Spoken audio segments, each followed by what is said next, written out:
Halo, selamat datang di podcast yang belum ada judulnya. Bersama gue, Ken Sihab, CEO dari Nakama Creative Lab, social media, consultant, strategis, dan trainer.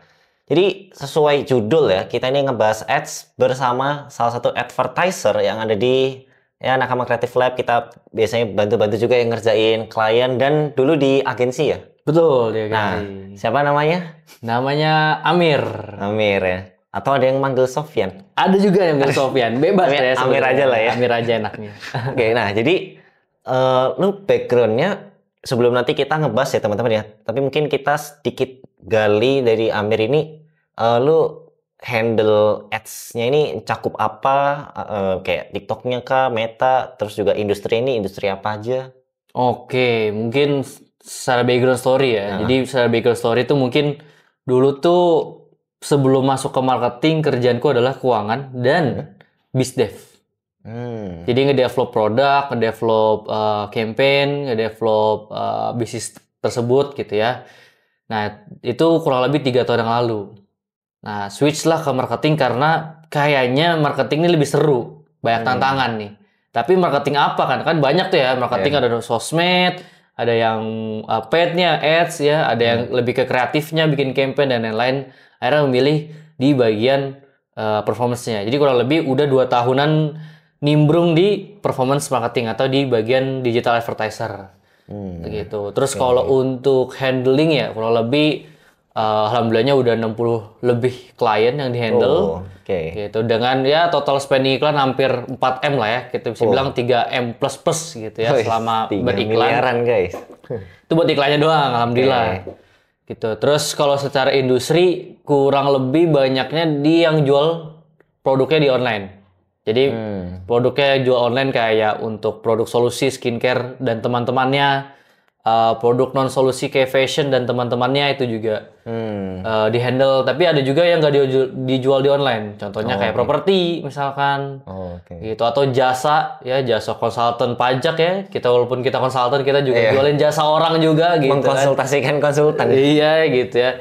Banyak kayak gitu, kayak properti, interior rumah dan lain-lain juga di handling juga sejauh ini. Jadi platformnya ini ya juga kalau platformnya emang sejauh ini yang di handle ya tadi Meta, ada TikTok, ada Google. Oke, berarti cukup variasi ya. Marketplace gitu. Nah, kalau kita ngobrolin apa yang ada di sesuai judul ya teman-teman ya. Jadi kita kan ngebahas ads karena ya kita ngelihat kalau dari Amir kan lu ini ya banyak bersimpung di ads pasif, apalagi konsultan ya. Kalau emang konsultan guys ya, itu biasanya ada aja kayak tantangannya ataupun lika-likunya termasuk dari klien ya. Betul, betul. Dan lika-likunya bukan cuman soal apa ya teknis, tapi non teknis kayak pola pikir. Karena menurut gue ya sebelum nanti kita ngobrolin dan ini gue juga perlu disclaimer ya teman-teman, ini kita bukan YouTube atau video buka dashboard ya, karena kita lebih ke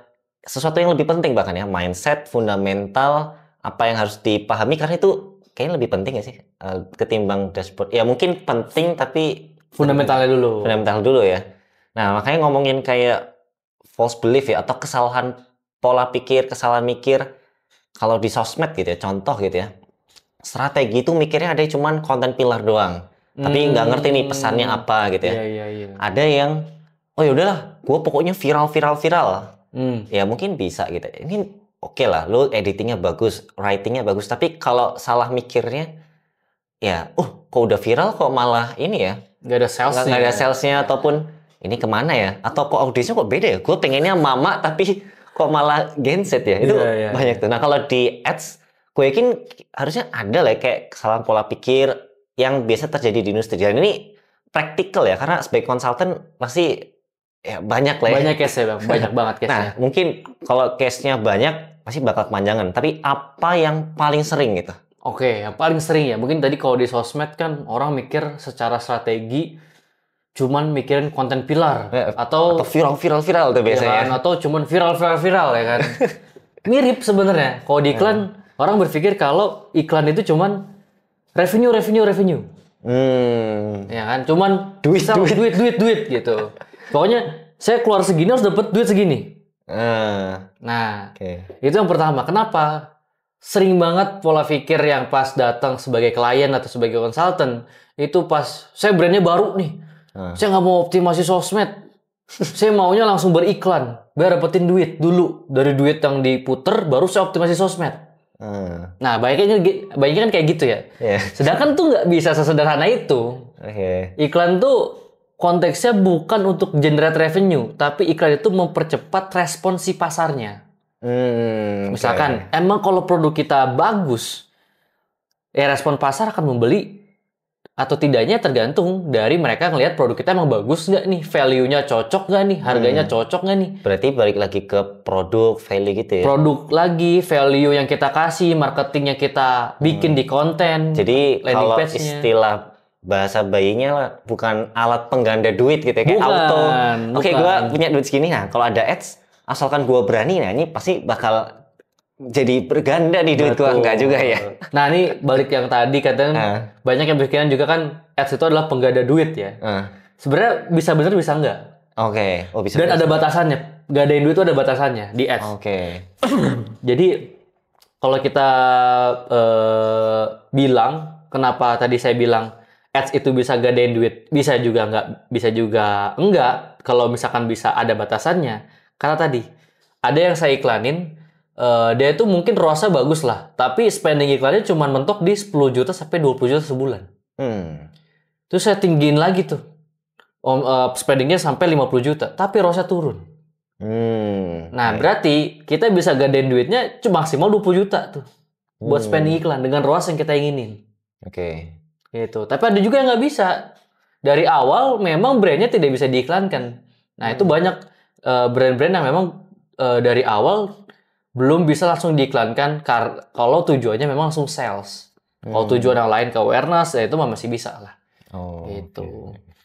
Nah, berarti itu kan soal ini ya, gimana soal fundamental ya bisa dibilang ya. Betul. Jadi orang kan sesuatu yang sebelum kita ke dashboard, ya udah ini harus paham dulu, karena kalau enggak nanti cara dia optimasi pun akan pengaruh ya. Karena kalau misalkan dia ngejar ini gitu, kayak tadi duit atau revenue mana duit saya nah, kan banyak juga kan mereka udah hire advertiser nih, udah spending gede-gedean, mas saya tanya resultnya apa, ini udah spending belasan juta nih, ya bingung. Jadi kayak mana yang bagus, mana yang jelek, mana yang bisa diperbaikin, kenapa harus testing semua dari awal padahal bisa diperbaikin doang. Nah gitu. Tadi lu juga sempet mention, saya tadi ada klien yang lu bilang tadi, saya mau ads dulu, baru kalau udah ads-nya menghasilkan baru optimasi sosmed. Nah, lu bilang itu sesuatu yang ya mungkin saya bilang salah kaprah ya. Apa berarti harusnya kebalik atau sesuatu yang sebenarnya nggak berhubungan tapi ya oke kalau diintegrasikan gitu? Kalau saya bisa bilang tergantung produknya. Dan industrinya juga ya? Di industrinya. Kenapa? Karena untuk sebagian produk, tanpa optimize social media, it can be grow. Salah satu contohnya ya, beberapa industri di B2B gitu ya. Mereka cukup butuh portofolio di Instagram yang mungkin optimasi beberapa konten aja. Gitu. Itu udah bisa kita generate langsung. Gitu. Atau misalkan produk-produk kebutuhan dasar, produk solusi ya, produk fashion yang memang kita testing dulu dari awal. Tapi minusnya adalah kita testing banyak banget produk. Misalkan saya jualannya interior deh. Jualannya interior. Dia itu harus di testing dulu tuh produk mana yang lagi fit. Sebenarnya kan PR duitnya juga keluar ya. Mau hiring sosial media sebagai bikin konten. Atau mau ngeluarin duit banyak untuk testing iklan kan. Tergantung dari business owner pengennya yang mana. Karena ujung-ujungnya belum tentu produk yang kita iklanin dari awal langsung winning. Nah makanya lebih baik tadi jawabannya diintegrated aja antara sosial media sama si ads. Karena 90% yang saya handle, saya jamin kalau sosial medianya bagus, iklannya pasti bagus. Dan sosial media ini bukan cuman konten organik ya, gue lihat ya. Kayak contoh termasuk KOL. Karena kalau gue sebagai sosmed strategis, karena gue juga sering kayak memberikan saran, terutama untuk ini ya, industri-industri yang butuh trust-nya tinggi. Kayak contoh skincare lah ya, yang lagi bukan Red Ocean lagi, Black Ocean. Black Ocean itu saking banyaknya orang akhirnya sekarang tuh ada fenomena namanya de-influencing. Jadi kayak Influence-nya berarti kita apa ya mempengaruhi. De-influence itu sebaliknya, sehingga trust orang itu penting banget. Jadi mau lu dijejeli ads seberapa sering, malah kayak jatuhnya ya sebel. Dan sorry gue ngomong ya, kayak contoh Last War itu kurang sering apa coba ads-nya. Tapi kalau kita lihat reaksinya dari yang gue lihat ya, itu reaksinya ya bukan sentimen positif lah yang gue lihat ya. Jadi ads mau budget seberapa gede pun, ya kalau salah cara pakainya ataupun sosmednya tadi mungkin nggak diintegrate, sedangkan ternyata perlu nih ada aspek kayak trust ataupun persepsi gitu. Persepsi. Termasuk kita juga pernah ya ada lah ya edukasi di mana kita ngelihat ternyata persepsinya nggak kayak gini, jadi harus kita ya mungkin di organiknya dibenerin lagi ataupun optimasi lainnya. Nah, berarti emang kayak gitu ya. Betul. Jadi bahkan di beberapa klien yang ku handle itu ganti positioning. Bahkan ganti positioning. Ganti positioning, ganti produk juga ada. Oke. Gitu. Ganti ya POV ya, POV kan berarti positioning ya. Misalkan dari celana untuk semua. Jadi spesifik untuk celana untuk itu kerja. Setelah iklan ya? Setelah iklan berjalan. Karena kan biasanya memang karakter iklan tuh testing dulu ya. Walaupun untuk beberapa saja saya pasti suggest untuk ini kayak perlu perbaikan dulu. Tapi kan beberapa klien pengennya coba di testing dulu kan. Sampai lihat datanya. Mana nih di berhentinya gitu loh.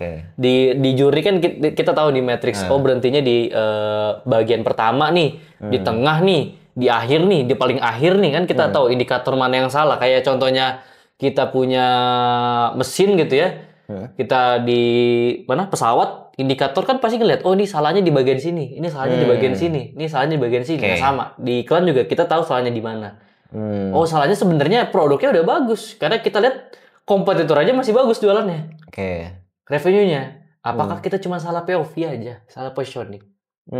Gitu. Oke, kita mulai gitu. Tadi ada interupsi ya, ada iklan lewat. Ada iklan lewat. Nah, tadi kita tuh sampai ini positioning. Berarti sebenarnya balik lagi ke kalau yang gue tangkap ya, berarti kan mempercepat respon pasar. Ternyata pasar itu merespon, enggak nih menurut gue nggak worth it atau menurut gue nggak sesuai.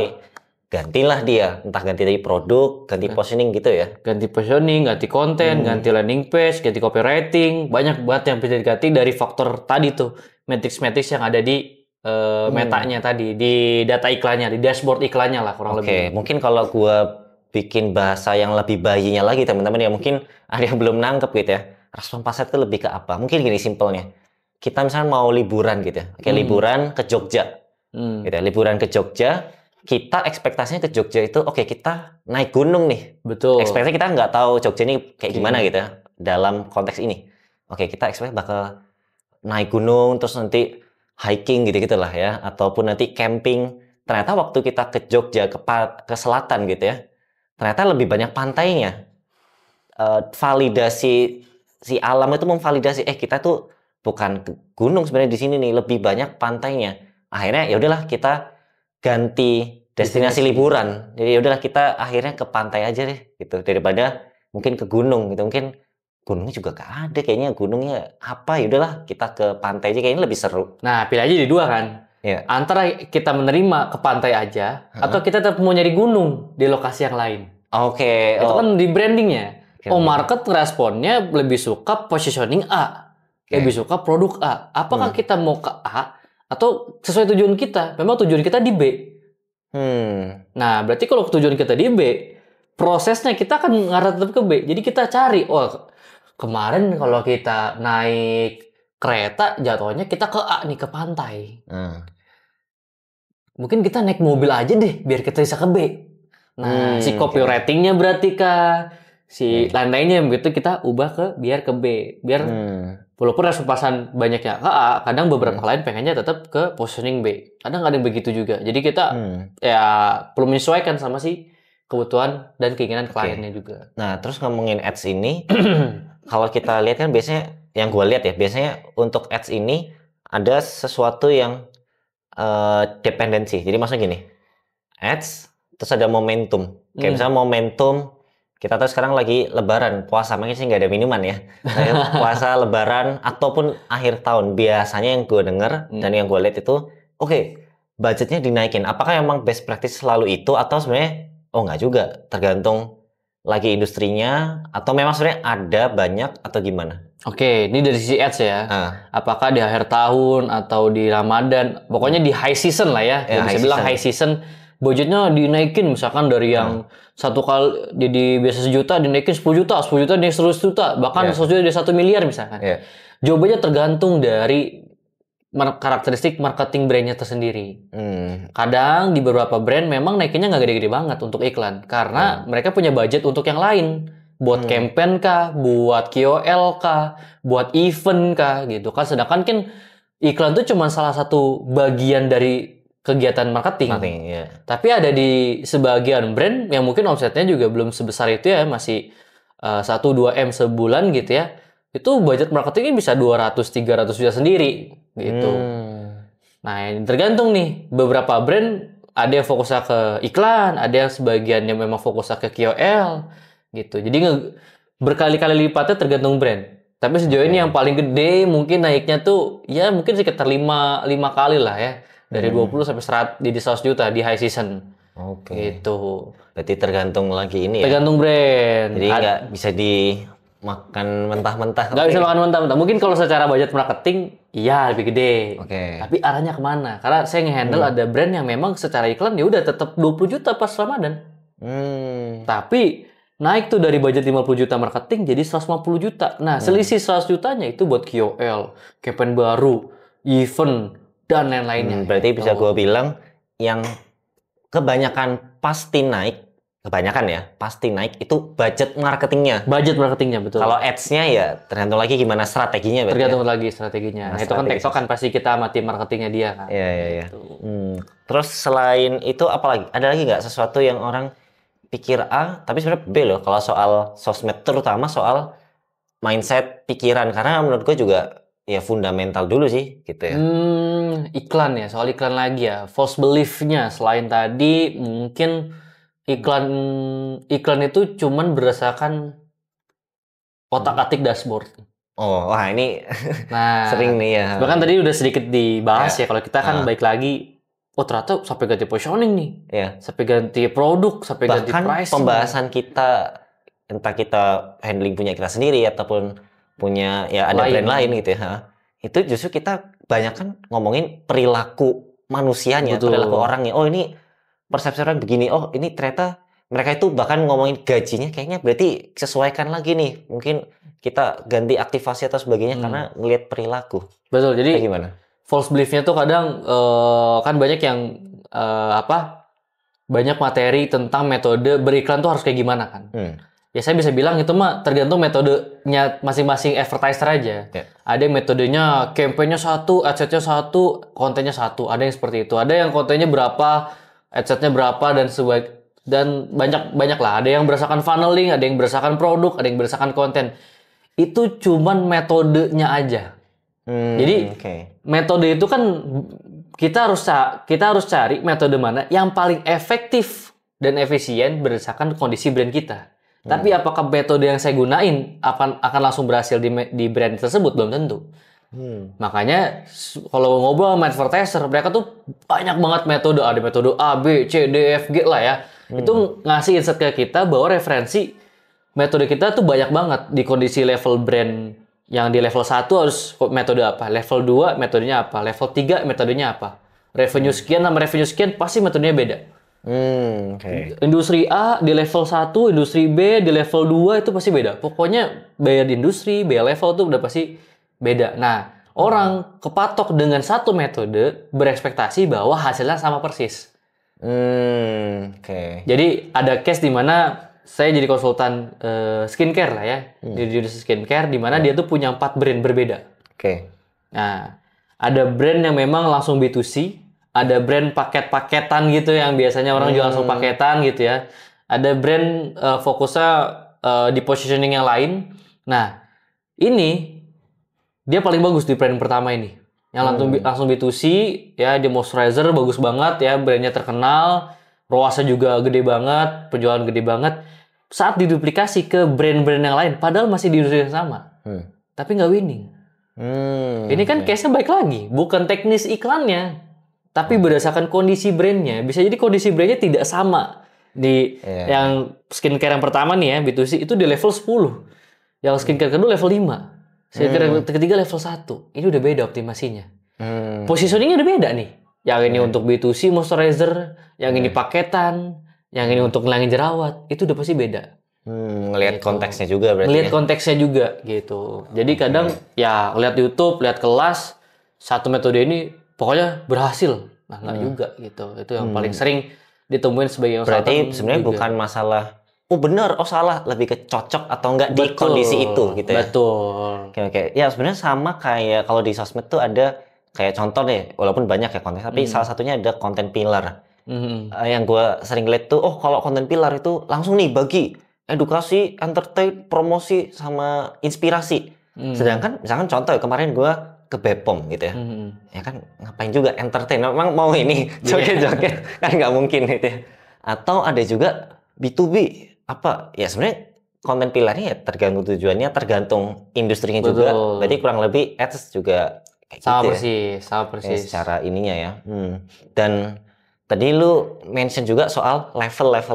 Dan satu sisi waktu di luar podcast ini, lu juga pernah bilang ke gua, ada brand yang ngeliat kompetitor, dia kayak gini nih. Oh ya udah, kita tiru. Tapi sebenarnya itu bukan nggak apple to apple kalau lu mungkin karena dia udah gede nih. Betul. Nah mungkin lu bisa kasih tahu nih ke teman-teman. Nah ini mungkin POV-nya nggak cuma di ads ya, jadi fokusnya tuh digital marketing 360-nya ya. Jadi by case kalau teman-teman pengen nyari kompetitor, itu bukannya di benchmark. Jadi beda ya. Kompetitor tuh biasanya di level yang sama atau nggak jauh levelnya dari kita. Contoh, kalau omset kita memang 100 juta, kita nyari kompetitor dengan omset dengan ratusan juta juga, 100 ke bawah dikit, 100 ke atas dikit. Gitu. Jangan sampai kita emang nyari kompetitor yang lebih besar yang omsetnya 5M. Itu bukan kompetitor, itu namanya benchmark atau role model kita. Apalagi mungkin yang udah top of mind, multinational brand gitu. Nah, itu jadi contoh buat kita tiru. Tapi bukan kompetitor kita. Ya kompetitor adalah ya kita lagi bersaing dengan mereka, bukan bersaing sama yang gede.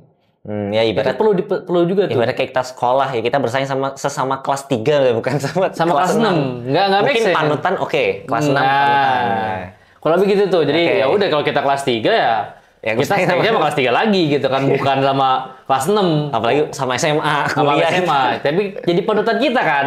Kalau saya SMA mau jadi begitu tuh. Ya, berarti apa yang mau kita gapai? Tapi lihat dulu nih si kelas. Caranya gimana nih? Si kelas ada ya yang keunggulan orangnya A, keunggulan orangnya B, orangnya C. Kayaknya saya bisa nih keunggulannya A, B di tengah-tengah. Gitu. Untuk bisa dapetin kayak dia. Kayak gitu ya. Karena 3 orang ini ternyata mirip untuk ke masa depan yang saya inginin. Nah, kurang lebih gitu tuh. Jadi, itu ya, bedain kompetitor kita sama panutan atau role model. Role modelnya. Analogi simpelnya mah kayak gitu ya. Kalau dari pembahasan kita ini menurut lu udah kayak ini udah fundamental, atau ada hal lagi yang Ken, ini menurut gua ada nih satu hal yang fundamental orang perlu ngerti.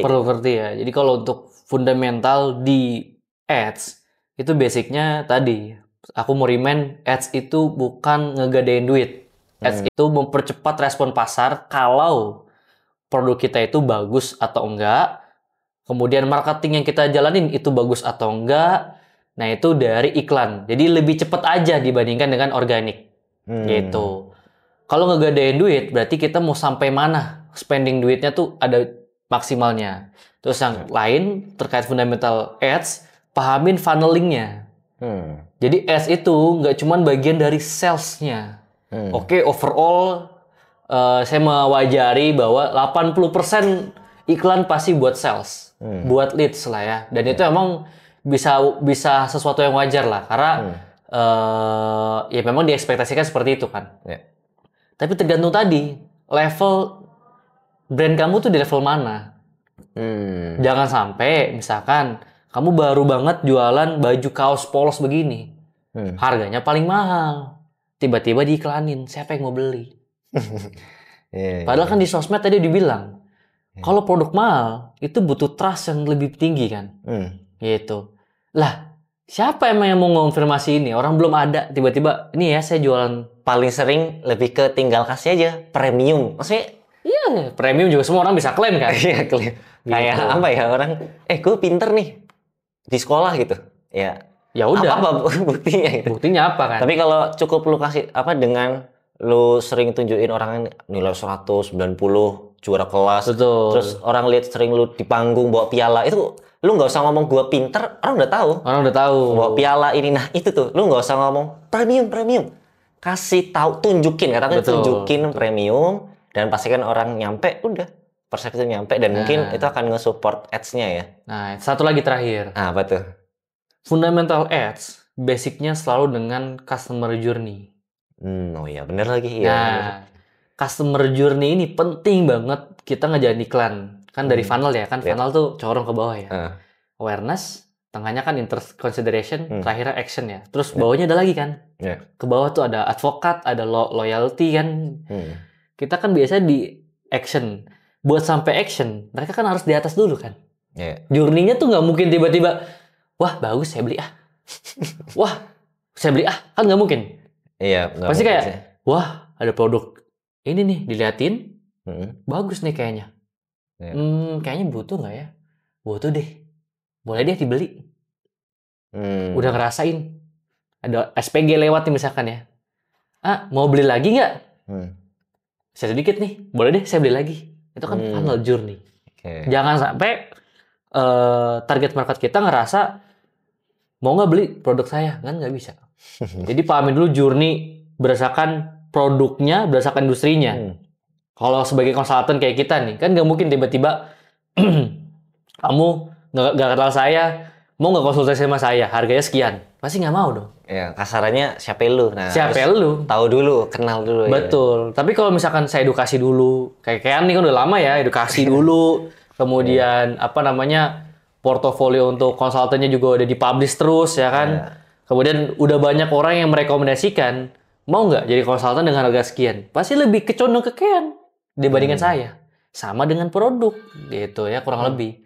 Mana portofoliomu, mana testimoninya, mana apa namanya resultnya gitu kan, mana produknya dan lain-lain. Fitur benefit yang bisa saya rasakan tuh apa gitu ya. Baik lagi ke jurinya, awareness gitu. Tapi tadi kan misalkan baik lagi, tapi ada kok orang yang baru jualan produk lewat iklan langsung bagus. Pertanyaan saya, produknya yang bagus atau iklannya yang bagus? Itu dua hal berbeda tuh. Dua hal yang berbeda tuh. Bisa jadi produk yang jelek dia kemas dengan bagus seolah-olah produknya bagus, tapi pasti punya basic produknya demand-nya lagi tinggi. Nah, penjualan bagus juga angkanya berapa dulu nih Ken? Iya benar. Karena ada orang yang bilang penjualan bagus 10 juta sebulan. Ada yang bilang 100 juta per bulan, ada yang bilang 1 miliar per bulan. Kan tergantung orang. Bisa jadi 10 juta per bulan kecil buat orang lain, tapi ya gede buat orang lain. Gitu kan, beda-beda kan orang kan. Beda-beda itu tuh juga perlu di-clearin juga gitu ya. Gitu. Jadi baik lagi ke customer journey. Orang belum ngerti produk yang kita jual, belum nggak bisa tiba-tiba dia beli, kemudian mereka akan merekomendasikan juga belum tentu. Jadi kalau misalkan ada brand yang baru ngiklan, tiba-tiba dia bagus, kemungkinan besar karena awareness-nya sudah dibangun dari market yang sudah ada. Jadi lagi virality lagi tinggi, tapi supply-nya masih sedikit. Misalkan virality tentang hair powder ya, kemarin lagi viral-viralnya hair powder, rame, tapi supply-nya masih brand-brand gede. Nah, saya bikin brand baru, langsung jual produk ya, kemungkinan akan winning juga. Karena demand-nya lagi tinggi. Produk edukasinya sudah banyak dilakukan sama brand-brand gede. Saya tinggal bikin produk dengan yang USP-nya mereka harga 100.000, saya turunin aja 75. Ya udah, pasti bagus. Jadi memang kalau ads itu beyond dashboard ya, artinya ya melihat market, kompetitor, betul, perilaku dan lain-lain.